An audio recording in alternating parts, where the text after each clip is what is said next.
Само медалистите призьори в тази категория. Трето място, бронзов медал. Едуард Дерза, Германия. И така бронзовият медал отива при германецът Едуард Дерзав. Съвсем логично, основният конкурент на Христомир Христов в тази категория е руснакът Сергей Симонов. Нека притаим дъх и да чуем какво е решението на съдиите. Второ място, сребърен медал. Сергей Симонов, Русия.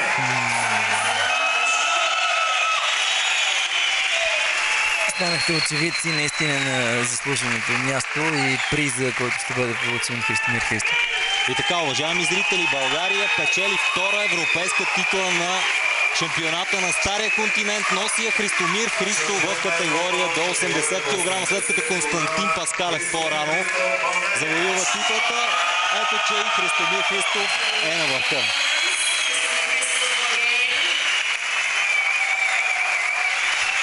Наблюдаваме две големи сили.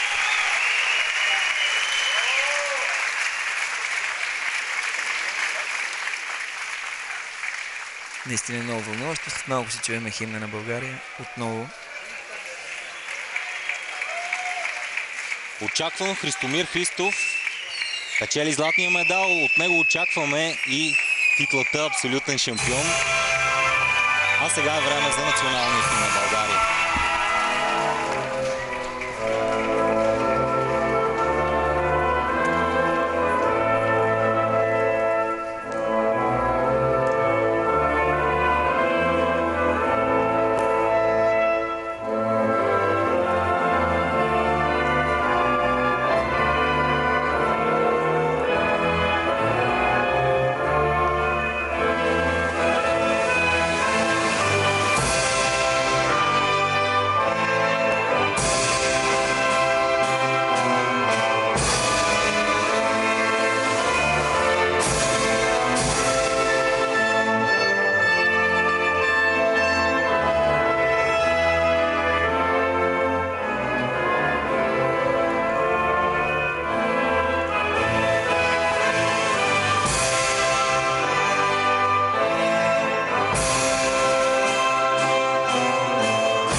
И така за втори път българският химн звучи тук в зала 1 на НДК тази вечер в чест на победител българин. Това е Христомир Христов в категория до 80 кг.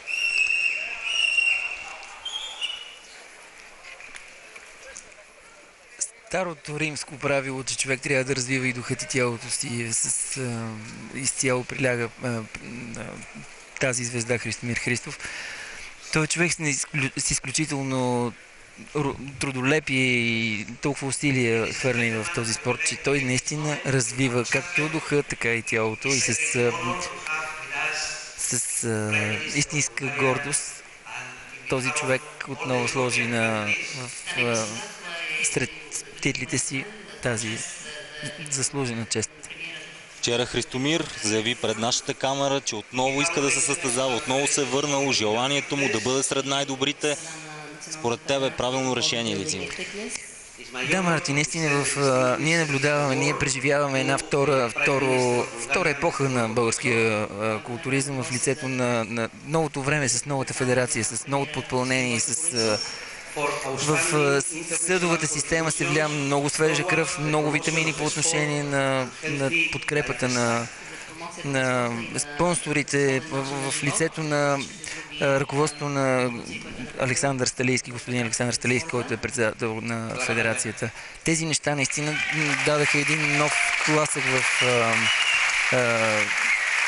в федерацията ни и това отново запали двигателите на хора като Христомир Христов. На всички нас да честитим на Христомир.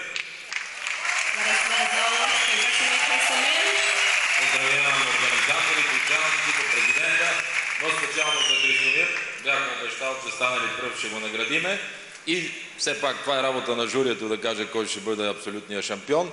Но или стане или не стане, вече това няма значение. Като европейски шампион, голямата награда от 50 000 лева получава той. Абсолютно красноречив. Министър-председателят Бойко Борисов, колоритен както винаги. Виждаме и щастливият Христомир Христов. 50 000 лева обещани от министър-председателят Бойко Борисов. Много хубави емоции има днес в зала 1 на НДК, уважаеми зрители. Все пак да отчетем, че конкуренцията беше доста сериозна. Доста сериозно наистина. Очакваше се някакси много по-леко да стигне до златния медал Христомир Христов.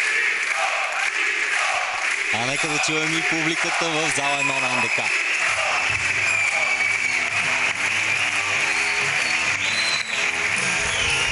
Всяка победа, Марти, трябва да бъде изкована в тежка битка, така че тогава победата е по-сладка.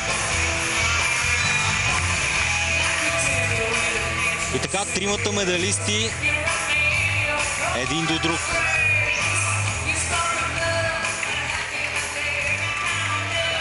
Христомир Христов, България, Сергей Симонов от Русия и германецът Едуард Терзап.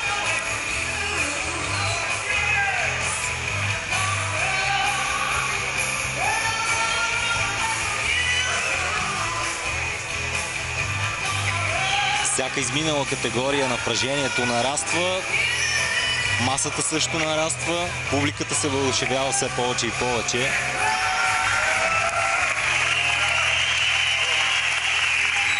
А това е нейният любимец. Един заслужен и един очакван триумф. Това е дъщеричката на Христомир, която е истински ангел. Какво по-хубаво от това?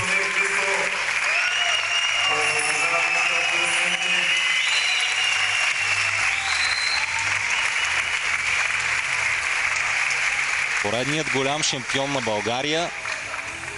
Това е Христомир Христов.